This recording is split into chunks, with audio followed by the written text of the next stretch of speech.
So after last game versus the 49ers, listen, it's very clear not a lot of Bengals fans, and I'm pretty sure Bengals personnel are very happy with Irv Smith fumbling away a touchdown before the half, right?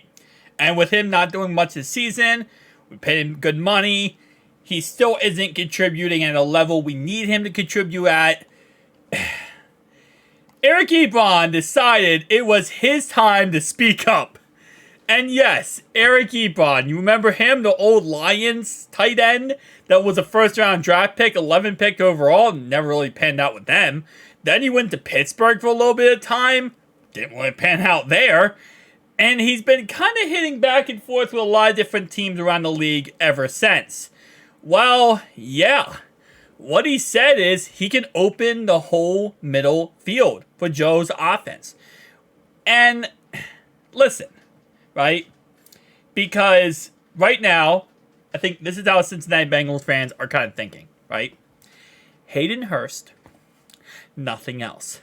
Now, I've said many times how that's really illogical because you're not going to get Hayden Hurst unless, he takes less money, because you got to keep in mind the reason why he left us was to go get the bag, which, again, as I say many times, I respect and I honor. He's doing what's best for him, but us going out there and trying to sign him back, or sorry, not sign him, trade for him, first off, Carolina, they're not going to trade him for nothing.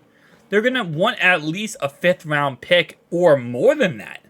And then you have to pay him the $21 million. And obviously it's not 21 total. It's less than that because of the fact that he already played it for half a year. So instead of paying him $3 million this year, you're probably paying him 1.5. You're still paying him, around $10 million next year. Then there's an out, which you still then have to pay him $2.5 million guaranteed. And if you don't let the out, then you got to pay him around another $10 million. So it's like, guys, unless Carolina 90% of that contract they pay for it, no, we're not going to go out there and trade for Hayden Hurst. And even then, it's just the production value would not be worth what we're giving up to get him. If he was a free agent, I'd say 100% yes, but he's not a free agent. He is a player on another team who left us to get paid, and that's it. We're not going to give him the contract now that he wanted before, 6 months later. It's just not going to happen.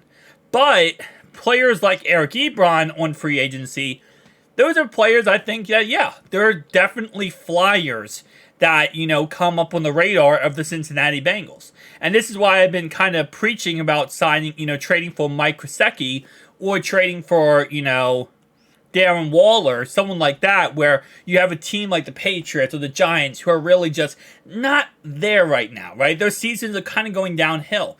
And they might want to start unloading some pieces of their offense. And that's where you can kind of come in and say, hey, listen, we'll give you a 7th, you give us a 7th, or maybe we'll give you 2 7ths, you give us 1 7th, and the player, you get an extra 7th round pick for this guy that really you probably weren't going to keep anyway because you have him on a 1-year contract. So it just works out in our favor, and then we get, him, Mike Krzyzewski, for I don't know, he's feeling like $3.5 million, for nothing pretty much. And we bring him in and we see what he does, and if he works out, he works out. If he doesn't, he gets a waiver wire. It's not like it's going to cost us that much. It's going to cost us $3.5 million. So that's why I've been kind of, hoping that would happen. But again, I know a lot of fans are just really on the fact of bring back Hayden Hurst, bring back Hayden Hurst. It's not going to happen. So the trade deadline is till tomorrow at 4 p.m. That's the trade deadline. We've already seen some teams, make some moves.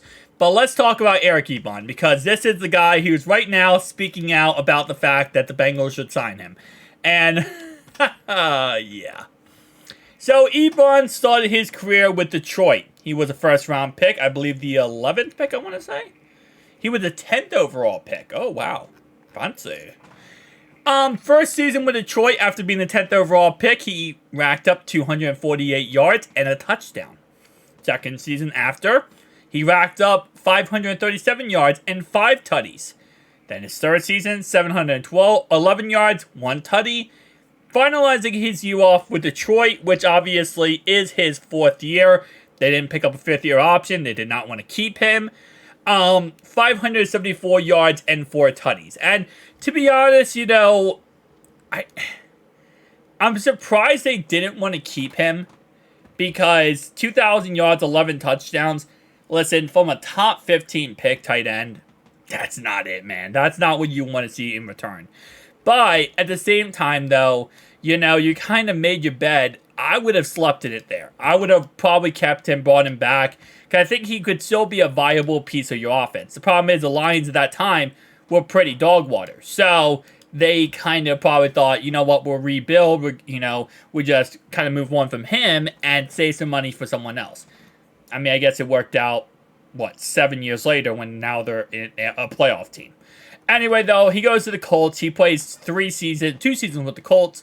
Racks up around 13 touchdowns and 750 yards. Really made a name for himself again. People were buzzing around this guy like, okay, well, this guy, he might be actually pretty dang good, right?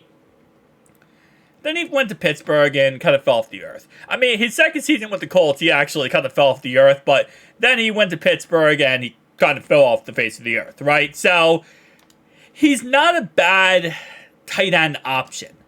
And if you're telling me, based on looking at the other tight ends on free agency, and again, this guy has not played since 2021, looking at the other free agent options on free agency for tight ends, he probably is one of the best options, right? For a true vertical threat tight end with what we need, he probably is one of the best options. And the good thing is, he's probably not going to ask for too much because this guy has not been on an NFL team in 2 years. So we could probably get him at a discount and could probably get him for, cheaper than we would probably want to give him. So it could work out. And I'm not against the idea of seeing what could work out because right now, clearly our tight end group, it's just not working out, right? Drew Sample last game, he had literally one target, drops a wide open catch. Then Irv Smith caught a couple passes and then he fumbles the touchdown away. That's a mess. And then Mitchell Wilcox didn't do anything. So it's and Tanner Hudson, in his small spurts, he's looked promising, but he really doesn't get too many spurts because Irv Smith is back.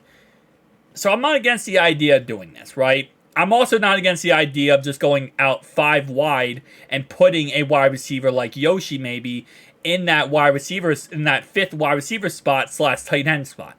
I'm not against that either. I'm not against the idea of just utilizing our wide receivers more and kind of just forgetting about the tight end position. And I know that might be you can't forget. Well, that's pretty much what the Bengals have done.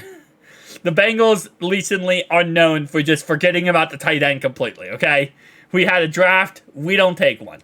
We had free agency, we got Mr. Injured, I get injured pants. Then we finally, start the season off, it's not working tight end-wise. So if we're going to forget about it, just commit to forgetting about it, right? Just use Yoshi more in that 5th wide receiver spot, right? So that's kind of how I look at it, but it is what it is. We'll have to see how this ends up working out, but tell me down below your thoughts and opinions. Should we sign him? Should we not? I say, why not?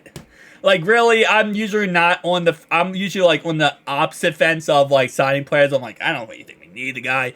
But at this point, what's it going to hurt to get him on the roster and see what he can do? At best, he goes out there and he's a productive player for us. At worst, he's Irv Smith and we cut him. So, I would say give him a league minimum, nothing guaranteed contract, see how he works, and kind of go on from there.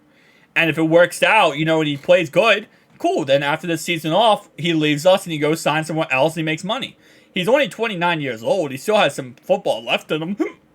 I don't know how much he has been keeping up in football shape, as he hasn't played since 2021, but maybe this is all just talk by him, just trying to get an NFL chance. Because again, keep in mind, and this is always kind of a good idea to look at, is that it's not like this guy is going to come in and, hypothetically speaking, be the best player ever because somebody else would have signed him, right? So that's the thing that we always look at when it comes to free agents. People are like, oh my gosh, he's still on free agency? We have to go get him. He was so good. Well, if he was so good, how come no one else signed him yet? Right? Teams aren't in the business to lose. Teams are in the business to win.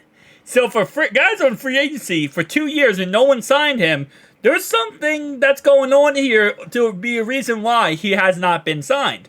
And most likely the reason is he probably isn't that good.